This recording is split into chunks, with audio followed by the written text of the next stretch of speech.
अस्सलाम वालेकुम, कैसे हैं आप सब लोग? ठीक हैं? तो जी ये कमेंट आया था कल की मेरी वीडियो पे कि जो लॉन्ग वीडियोज़ हैं ना, उसमें कम से कम मैं इस व्यू को यूज़ करूँ, तो आज मैं इस व्यू में जो है ना अपनी वीडियो बनाऊँगी।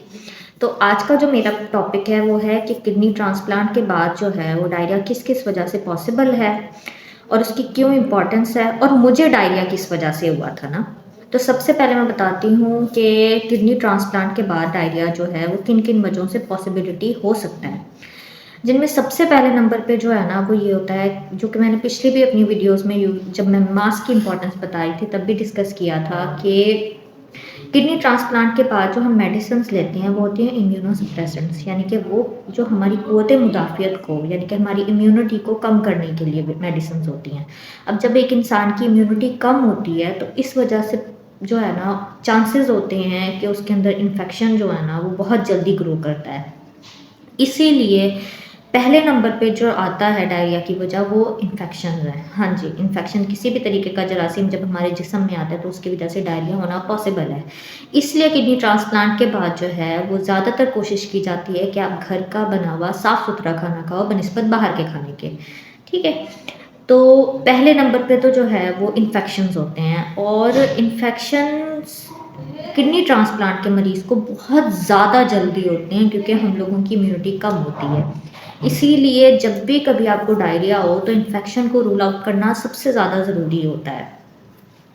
दूसरे नंबर पे आती है मेडिसिन्स। जी हाँ, यही मेडिसिन जो इम्यूनोसप्रेसेंट जिनका मैं आपको बता रही हूँ, इनकी वजह से भी जो है वो डायरिया हो जाता है क्योंकि ये जो होती हैं हमारी बॉडी के साथ रिएक्ट करती हैं और इनके कई सारी मेडिसिन्स के साइड इफ़ेक्ट में डायरिया है और वो होता है और वो अक्सर लोगों को होता है। अब मैं आपको बताती हूँ कि मुझे क्यों हुआ था।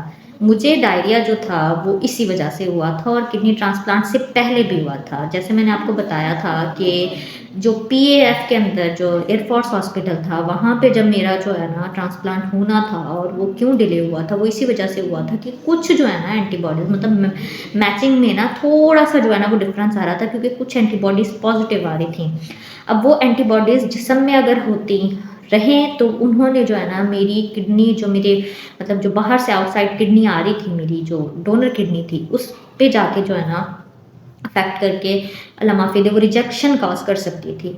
इसीलिए जो मेरे नेफ्रोलॉजिस्ट थे, जो मेरे गुर्दे वाले डॉक्टर थे, उन्होंने ट्रांसप्लांट से पहले ही जो है वो उन्होंने स्टार्ट किया था कि मैं जो हूँ वो मेडिसिन शुरू कर दी थी मैंने जिससे इम्यूनिटी जो है वो ख़त्म होती है। मतलब मैंने इम्यूनोसप्रेसेंट जो हैं वो ट्रांसप्लांट से पहले से ही शुरू कर दिए थे लेने। तो जब स्टार्टिंग में मैंने ये मेडिसिन लेना स्टार्ट की तो उसका एक फ़ॉर्मूला था, उसको कहते हैं सेलसेप्ट करके। मैंने वो मेडिसिन लेना स्टार्ट की।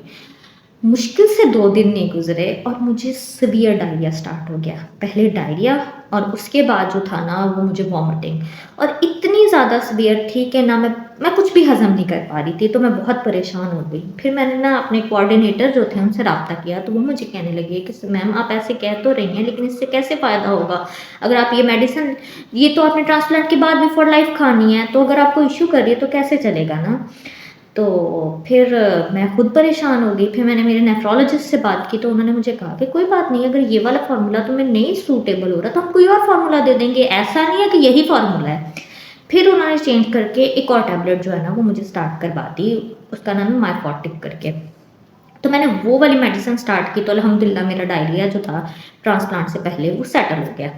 उसके बाद जब ट्रांसप्लांट हुआ तो तब सेकंड डे पे आई थिंक जब मुझे होश आया था, तो मुझे याद है कि मेरे नेफ्रोलॉजिस्ट थे जो थे वो मेडिसिन लिख रहे थे वही वाली सेलसेट। तो मैंने सर से कहा कि मैंने कहा सर ये तो मुझे रिएक्ट कर गई थी, तो आप दोबारा अगर यही देंगे तो ये कैसे चलेगा? तो मुझे कहने लगे बेटा तब तो आप खुद किडनी डिज़ीज़ की पेशेंट थी ना, तब रिएक्शन होना चांसेस था। अब अल्हम्दुलिल्लाह आपका ट्रांसप्लांट सही जा रहा है तो अब आप ले लोगे तो कोई इश्यू नहीं होगा। मैंने कहा चलिए ठीक है। तो वो मेरी जैसे स्टार्ट हुई ना मेडिसिन्स तो मुझे डायरिया सीवियर स्टार्ट हो गया।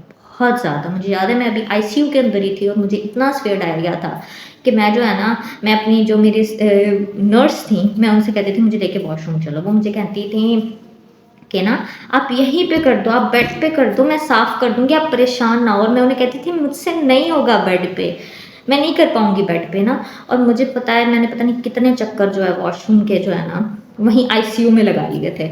उसके बाद जब अपने रूम में आई फिर वही हाल, वही। सेकंड डे हो गया ट्रांसप्लांट के बाद, third day, fourth day, fifth day आके तो जो मुझे गुस्सा आना शुरू हो गया था कि मुझे क्यों नहीं ठीक हो पा रही ना। मैं अपने नेफ्रोलॉजिस्ट को कह रही हूँ कि सर मुझे डायरिया हो रहा है, बहुत सीवियर है। अब जैसे मैंने आपको बताया कि किडनी ट्रांसप्लांट के बाद जो है वो इन्फेक्शंस के चांसेस बहुत ज़्यादा होते हैं, तो उन्होंने उस चीज़ को रूल आउट करने के लिए 2 से 3 दफ़ा जो है मेरी फीसिस के टेस्ट करवाए कि कहीं कोई ऑर्गेनिज्म तो नहीं आ रहा। लेकिन अल्हम्दुलिल्लाह वो बिल्कुल नहीं ला रहा था कि कोई जरासीम है ही नहीं। अच्छा जाने। तो मैं बता रही थी कि मेरा ना फेसेस के टेस्ट भी करवा रहे थे और वो भी नहीं आ रहा था, तो सब बहुत परेशान, मैं ख़ास तौर पे सबसे ज़्यादा थी। फिर मैंने क्या किया कि मैंने अपनी न्यूट्रिशनिस्ट जो फ्रेंड है उससे बात की ना, उसे बताया कि मैं बहुत परेशान हूँ ना।